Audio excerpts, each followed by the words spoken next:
Abay, heto na yata ang kaabang-abang at very intense na laban ngayon na nangyari sa NBA playoffs mga idol. Una na nga dyan mga idol ang naging laban ng OKC Thunder kontra sa Memphis Grizzlies at ang napaka-intense naman na laban ng Denver Nuggets kontra sa LA Clippers sa Game 4 kung saan muntik pang mauwi sa gulo ang laban.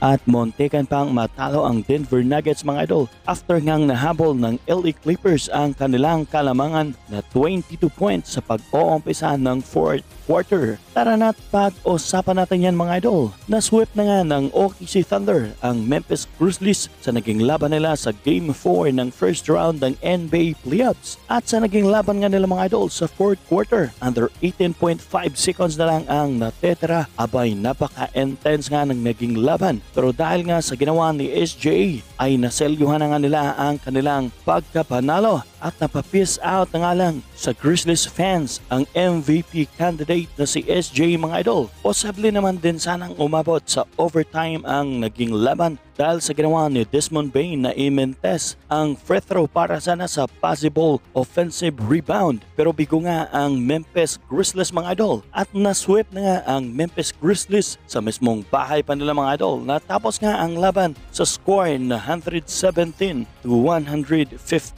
Samantala sa laban naman ng Denver Nuggets kontra sa LA Clippers sa Game 4, abay napaka-intense nga rin ng nangyari mga idol dahil muntikan pang mauwi na naman sa gulo ang naging laban. Dahil dito pa nga lang sa second quarter, under 11 seconds, abay nagkainitan nga sina Aaron Gordon at James Harden matapos nagkatulakan ang dalawa. Buti na nga lang at naawat agad ng mga NBA officials ang dalawa. At pagdating naman sa huling minuto ng naging laban mga idol, abay muntikan pang matalo ang Denver Nuggets dahil imagine, umabot nga sa 22 points ang kalamangan ng Nuggets sa pag-uumpisa ng 4th quarter pero nahabol yan ng LA Clippers pagdating sa crunch time kung saan sa 4th quarter nga under 1 minute mark lumamang pa nga ang Clippers after ng offensive rebound ni Bogdanovic na na-convert pa sa puntos. At sa last ball possession nga ng Denver Nuggets dahil pareho na ngang walang timeout ang magkabilaang kupunan under 6.3 seconds, tabla ang score sa 99. Abay napaka-intense nga ng naging laban mga idol dahil